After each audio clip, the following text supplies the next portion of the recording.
In the year 1842, deep in the heart of Georgia's cotton empire, one woman ruled her land like a queen without a king. Her name was Nina Whitfield, and her plantation stretched farther than the eye could see, rows of white cotton glimmering under the southern sun. But behind those grand white columns and polite Sunday smiles, Eleanor was hiding an idea that would stain her family's name forever. When her husband Thomas Whitfield died suddenly of fever, Eleanor inherited everything, the land, the money, and over 200 enslaved souls. The neighbors whispered that no woman should run such a vast estate alone. But Eleanor didn't listen. She believed the Whitfields were destined for greatness, that their blood was stronger, purer, chosen by God. And so she made it her mission to keep that power alive, even if it meant bending every law of nature and morality to do it. Every night she would sit by the fire in her husband's study, staring at his old ledgers and a cracked portrait of her 5 daughters. Each one was beautiful, tall and pale, but Eleanor saw something missing. "They have my grace," she would whisper, but not his strength. To her, strength meant control, power, dominance, and soon she became obsessed with finding a way to improve her bloodline. Life on the Whitfield plantation ran like a clock, at least on the surface. The enslaved worked from dawn until the cicadas fell silent at dusk. Overseers shouted, the cotton gins clattered, and Eleanor watched from her balcony, cold and still as marble. Among the workers there was one man who stood out, a man named Josiah. He was taller than any other, strong-shouldered and silent, with a gaze that could cut through stone. He had been sold from Virginia years ago, educated just enough to read the Bible, and known for his strange calm, the kind that made overseers uneasy. When Eleanor first saw him, it wasn't through lust or pity, it was calculation. She said nothing that day, but her eyes lingered longer than they should have. That night, the servants whispered about the mistress's new interest. "Miss Eleanor been asking about that tall one," said an old woman named Ruth. Another shook her head. "Ain't no good come when a lady stares too long at one of us," but the rumors didn't stop. By the next month, Eleanor had ordered the overseer to move Josiah closer, give him lighter work, bring him near the main house. She said it was because he was reliable. But everyone on the plantation knew nothing Eleanor Whitfield did was ever without reason. Late one evening, as the house slept, Eleanor stood by her mirror, staring at her reflection, her once youthful beauty fading beneath candlelight. Her eldest daughter, Mary Ann, would soon turn 17, the same age Eleanor was when she first married. That night, she whispered to herself, "The Whitfield name must not fade. I will build a stronger line. A perfect line." She reached for her husband's old portrait, tracing his face with trembling fingers. "You failed to give me a son," she murmured, "but I will finish what you started." The plan was forming, dark, forbidden, and unholy. The next morning, Josiah was ordered to the main house. He stood before Eleanor, sweat glistening on his skin after a long day in the fields. She looked him over with quiet intensity, then said simply, "From now on, you'll work under my direction. The overseer will report to me." Josiah nodded, but didn't speak. Behind his calm eyes, something flickered, suspicion or fear. Outside, the wind swept through the cotton fields, carrying whispers the house couldn't contain. The servants began to talk, and the overseer avoided the mistress's gaze because everyone on the Whitfield plantation knew one thing for certain. When Eleanor Whitfield set her mind on something, she never stopped, not until she got it. The tall man she chose becomes part of a plan no one could have imagined. What began as an obsession will turn into something darker and deadlier. Subscribe, like, and share if you're ready for the next chapter of the Georgia Widows experiment. Last time we met Elena Whitfield, the widow who ruled her Georgia plantation like a kingdom. But now, her obsession with creating a perfect bloodline has led her to one man, a tall, quiet, enslaved worker named Josiah. No one knew exactly what the widow intended, but the way she looked at him, everyone knew it wasn't mercy. The summer of 1843 was the hottest anyone could remember. The air itself felt heavy, like it was holding its breath on a morning thick with humidity. Eleanor summoned Josiah to the veranda. She sat in her high-backed chair, a lace fan moving slowly in her hand, her daughters watching from behind the curtains. "You are Josiah," she said softly. "Yes, ma'am," he answered, eyes down.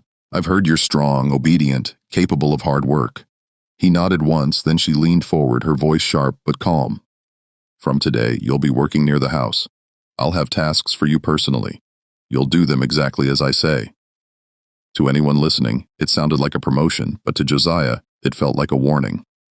That night, as the cicadas screamed from the fields, Josiah sat outside the cabin he shared with 3 others. He didn't speak much, but the others noticed his silence had turned heavy. Ruth, the older house servant, came by with a bowl of stew. "They say Mistress got plans for you," she whispered. "You best be careful, boy. Ain't no safety in a white woman's favor." Josiah said nothing, but inside he remembered his time in Virginia when he'd been sold away from his wife and child. He'd sworn never to be used again, yet here he was, chosen, not for kindness, but for something he didn't yet understand. The next week, Eleanor ordered Josiah to fix the roof near the parlor. From her balcony, she watched as he climbed, sweat glistening on his back. Her eldest daughter, Marianne, came beside her. "Mama, why are you watching him?" Elena didn't turn her head. "Our mother must choose carefully, my dear. The future of this house depends on strength, not softness." Marianne's face tightened. She didn't fully understand, but something in her mother's tone chilled her. That night, she overheard the servants whispering, and when she realized what her mother's plan truly was, she couldn't sleep. A week later, Elena ordered Josiah to serve wine at the family dinner, an unusual demand. The daughters sat silently while their mother's eyes lingered too long. "Strong hands," Elena said aloud, watching him pour. "Hands that could shape destiny." Marianne dropped her spoon. The youngest, Clara, stared wide-eyed at her mother. After dinner, Eleanor dismissed everyone except Josiah. The hallway fell silent. The daughters listening from the stairs heard the sound of slow footsteps, the creak of a door closing. Then nothing. From that night on, Josiah became a shadow in the big house. He fixed doors, carried wood, repaired walls, always near the mistress, never far from her sight. The daughters stopped speaking at dinner. Servants stopped laughing in the kitchen. Even the overseer avoided the veranda now. And every night, Elena would sit in her husband's chair and write in a black leather journal. On one page, she had written in neat, perfect handwriting, "The new Whitfield line will rise from strength. My daughters will bear greatness." One night, Josiah tried to speak. "Ma'am, I mean no disrespect, but this, whatever you ask of me, it's not right." Elena's face hardened. "You will do as I say, Josiah. You owe your life to this house. You belong to it. Every part of you." He looked at her then, not as a slave, but as a man stripped of everything except his will. "No, ma'am," he said quietly. "No one owns my soul." That single sentence hung in the air like thunder. From that night onward, Eleanor watched him differently, not with curiosity, but with fury. The next morning, the overseer was ordered to keep Josiah under closer watch, but the whispers had already begun spreading across the county. A widow, a slave, and a plan so unnatural even the other planters pretended not to know. By the end of that summer, every soul on the Whitfield estate knew something terrible was coming. Elena's obsession turns toward her own daughters, and when she forces them to obey her twisted plan, the Whitfield legacy will begin to crumble. Subscribe, like, and share to continue the true story-inspired saga of the Georgia Widows experiment. The summer sun had begun to fade earlier each evening, and the Whitfield plantation seemed quieter than ever before. Yet beneath that silence, something dark was spreading, like rot under polished wood. Elena Whitfield's eyes had lost their warmth, if she ever had any. Her every word now carried weight. Her every decision seemed calculated, her every glance toward Josiah heavy with intent. The servants spoke less, the daughters avoided their mother's gaze. Even the house itself seemed to hold its breath. Marianne, the eldest, was the only one who dared to question her. She had begun to sense what her mother was planning, and the thought of it made her sick with dread. One night, as the candles flickered in the drawing room, Marianne tried to speak. "Mother," she said softly, "the things you're asking of him and of us, they're not right." Elena didn't even look up from her writing desk. Her pen continued to move across the page, steady as her heartbeat. "What is right," she said, "is what preserves the Whitfield name, what keeps our blood strong." Marianne stepped closer. "But at what cost?" That made Eleanor pause. She turned, her pale face glowing in the candlelight. "At any cost, child. The world takes what it wants from the weak. I will not have weakness in my house." Marianne's throat tightened. For the first time in her life, she was afraid of her own mother. The next morning, Elena called her daughters into the parlor. The air was thick with humidity, the smell of magnolia flowers seeping in through the open doors. Josiah stood silently near the veranda, his eyes lowered but his mind elsewhere. "My dears," Elena began, You are my pride, my life's purpose. But this family must endure long after I am gone. You must understand that we are chosen for something greater, something the world will never understand." Her second daughter, Louise, spoke nervously. "Mama, people are already talking." The preacher's wife said. Eleanor's voice snapped like a whip, "And the preacher's wife is a fool. Let her talk. She knows nothing of destiny." The younger girls exchanged frightened glances. They had always obeyed her, always believed she knew best. But now, even they could see something in her eyes that no longer looked like faith. It looked like madness. That night, the eldest sisters couldn't sleep. Marianne sat at her window, staring at the dark fields, listening to the sound of the cicadas.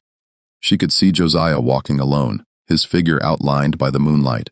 When the house finally fell quiet, she crept down the stairs. Outside, the air was heavy and alive with the sound of night. She called his name in a whisper. "Josiah." He stopped, but didn't turn. "She's not well," Marianne said, her voice trembling.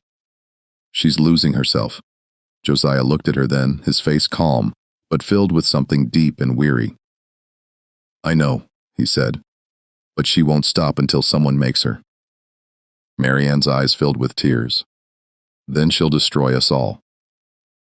From that night forward, Marianne avoided her mother, but Elelena noticed. The widow had become sharper, crueler, more suspicious. She began keeping the girls close, never letting them walk alone, never allowing them to speak privately. Every decision she made was now about control.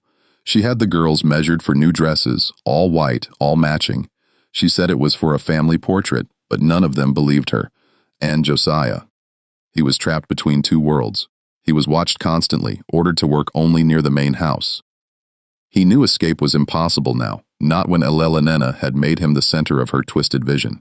One evening, as the sky turned a deep orange, Elelena called Marianne into the study. On the desk lay her black leather journal, its pages filled with neat handwriting. "Rat it," she said. Marianne hesitated, then opened the book. Her mother's words stared back at her. A new line must begin. "My daughters shall carry it. Josiah will be the vessel of renewal." Her hands began to shake. "Mother, you can't mean this." Elelena stood, her face pale and cold. "It's already begun," she said quietly. "The Whitfields will not be forgotten." Marianne backed away, her voice breaking. "You're destroying us." Elelena's expression didn't change. "No, my dear. I'm saving us." When Marianne fled the room, she ran straight to the servants' quarters. She found Ruth and whispered through tears, "She's gone mad. She'll use him. She'll use us all." Ruth placed a trembling hand on her shoulder. "Child," she said softly, "you best find a way out of this place. 'Cause your mama done sold her soul to the devil already." That night, thunder rolled over the plantation and rain began to fall hard against the old white columns. Inside the great house, Elelena Whitfield sat alone at her desk, writing one final line in her journal. "The seed is chosen. The future is near." If you want to know what happens when Josiah finally rebels against the widow's twisted plan and how Marianne risks everything to stop her, stay tuned for Of the Georgia Widow's Experiment. Subscribe, like, and share to follow the next chapter of this haunting, true history-inspired story. The rain that had soaked the Whitfield plantation lasted 3 days. When the sun returned, it felt like a different place, quiet, heavy, and changed.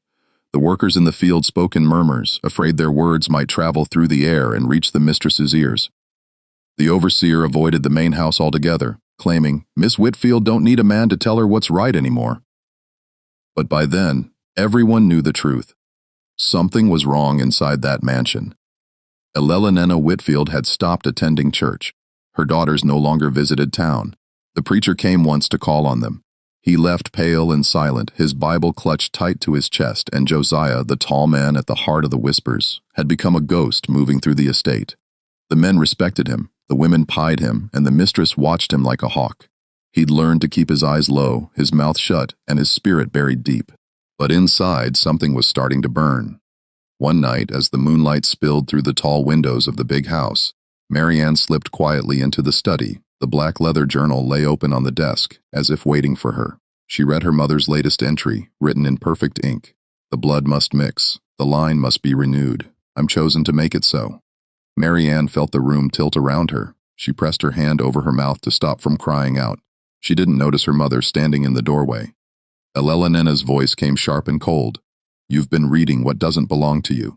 Marianne turned, her heart hammering. What you're doing is madness. Her mother walked closer, candlelight flickering across her face. Madness, she said softly. What purpose? You're too young to understand what it means to build something that lasts. Marianne stepped back. You can't use him, Mother. He's a man, not an animal. Elena's hand struck her across the face before she could finish. The slap echoed through the house. Enough, Elena hissed. You will do as I say. You will obey. Marianne's eyes filled with tears, not from pain, but from the horror of realizing that her mother truly believed she was doing God's work. That night she ran to the servant quarters, desperate. She found Josiah sitting alone, sharpening an old blade used for cutting cane. She won't stop, Marianne whispered. She's lost her mind. She means to force this abomination on all of us. Josiah looked up slowly. I know, Marianne hesitated. Then we have to leave, he shook his head.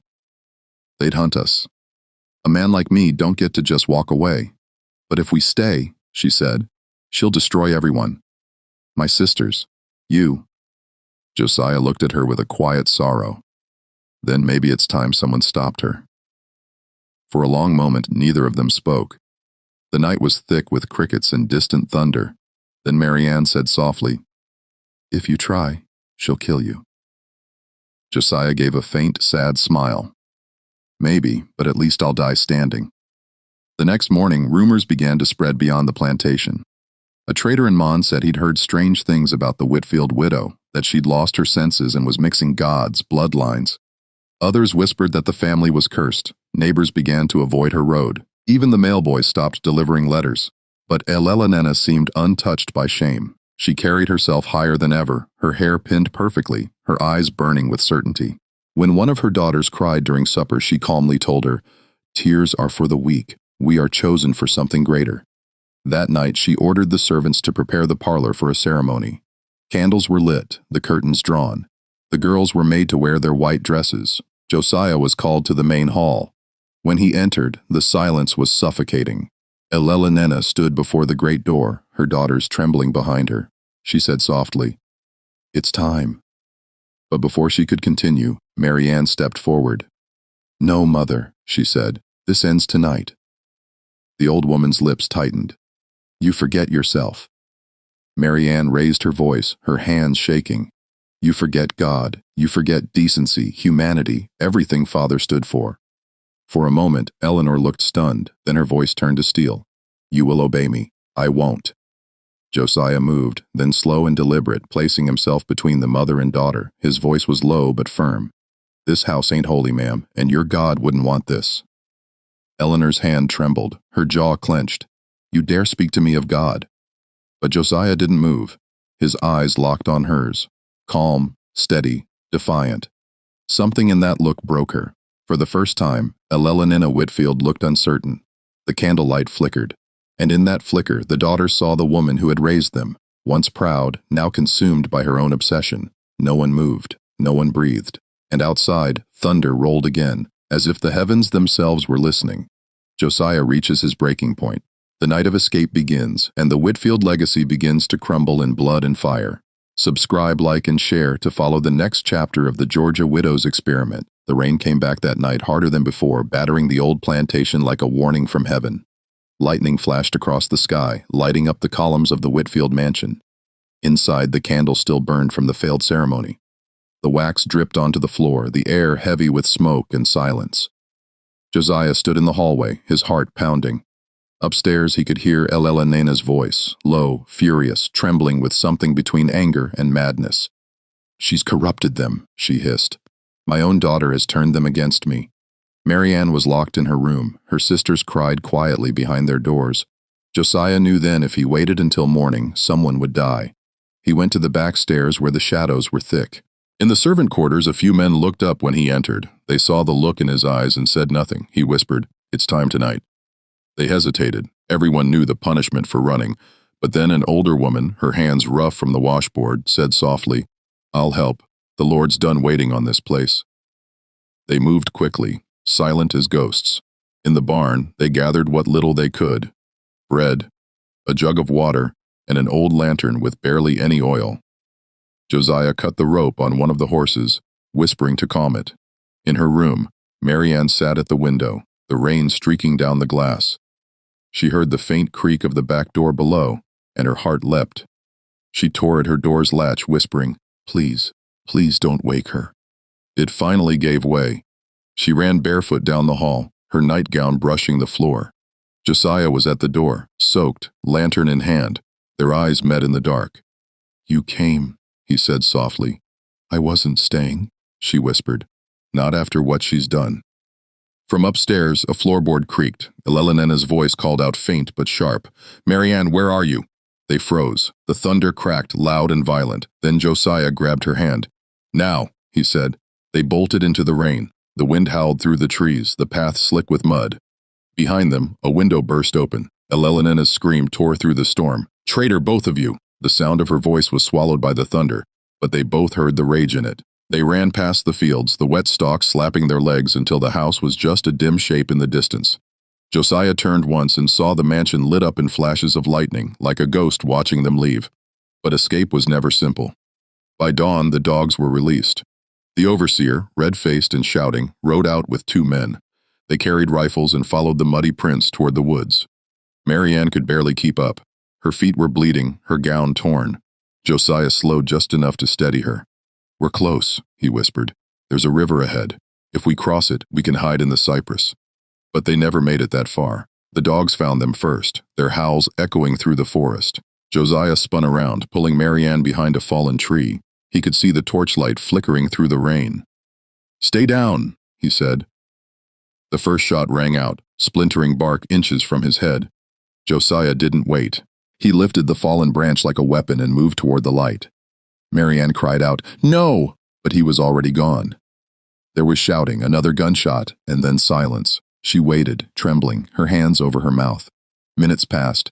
Then through the trees she saw a shape limping toward her. Josiah, blood on his arm, his shirt torn but still standing. He fell to his knees beside her, breathing hard.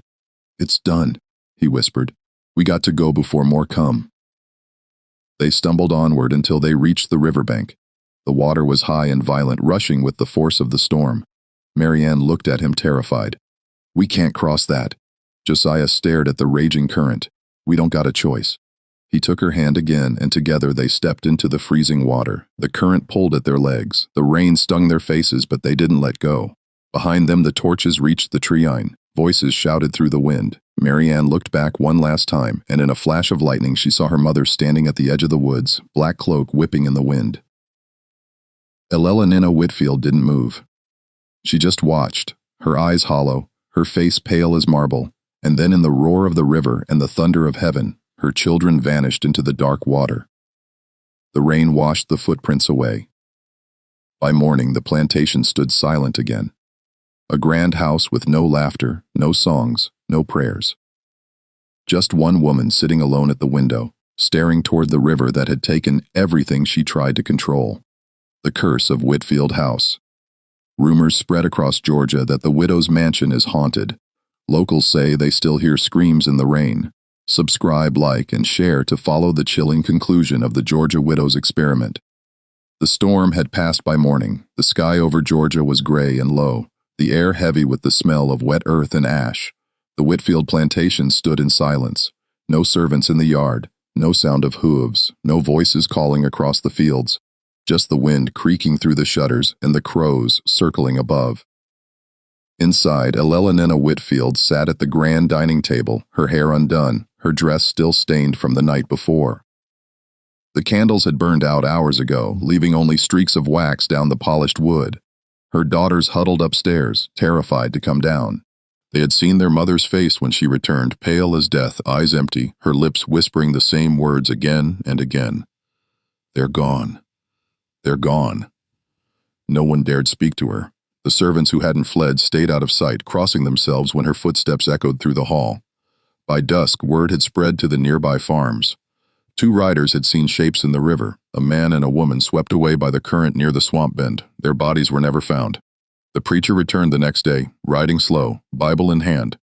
He found Eleanor on the porch, staring toward the woods. "Mrs. Whitfield," he said softly, "you should rest." She didn't look at him. Her voice was distant, cracked. I built something that was meant to last. And the Lord took it, the preacher hesitated. You built something the Lord never asked for. Her head turned sharply then, eyes blazing for the first time in days. You know nothing of what I built, she spat. I tried to save us, so to purify what was dying. He took a step back, crossing himself. You tried to play guard, ma'am, and that never ends well. When he left, she didn't watch him go. She just sat there whispering to the wind. That night, thunder rolled again, distant this time, echoing like memory. The girls said they heard footsteps in the hallway, soft and slow. One of them swore she saw the tall shadow of a man pass by her door. Another claimed to hear her sister's name being whispered from the garden. By morning, Elelenena's bed was empty. They searched the house, the barns, the woods. Nothing. Only her old Bible lay open on the table. A single line underlined in red ink. Be not deceived. God is not mocked. After that day, no one lived long at Whitfield House.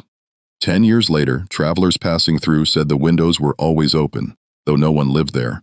Local children dared each other to run up and touch the door, but most wouldn't go near after sunset. Farm hands said they heard weeping on rainy nights and sometimes a man's voice calling from the river. The house changed hands 3 times. Each new owner tried to make it a home again, but each left within a year. Some said their livestock died without reason. Others claimed to see a pale woman standing by the upstairs window when lightning struck. One night, a young woman from town wandered too close. She later swore she saw a figure, tall, broad-shouldered, standing by the old oak tree, his skin glistening as if still wet from rain. He turned, looked right at her, and vanished when she blinked. Word spread. People stopped taking that road after dark. The Whitfield property was left to rot, swallowed by vines and silence. By the time the Civil War came, the mansion was little more than a ghost. Soldiers camped near it once and fled by morning, saying they'd heard screams from the walls, and so the story became legend. They said the widow still walks the halls searching for her daughters. They said the daughters still call for the man who tried to save them. And they said, on nights when the river floods, you can still see 2 shapes standing at its edge, a tall man and a young woman, hand in hand, looking back toward the house that damned them all. No one knows if it's true, but if you go to Georgia and you find a road lined with oak trees and old white stones, listen closely. When the rain begins, you might hear a woman whispering through the thunder, the blood must mix. And if you hear that, run the story of pride, obsession, and the curse left behind. If you felt the chill of history tonight, like, share, and subscribe for more forgotten stories the world tried to bury. The world tried to bury. The world tried to bury. The world tried to bury.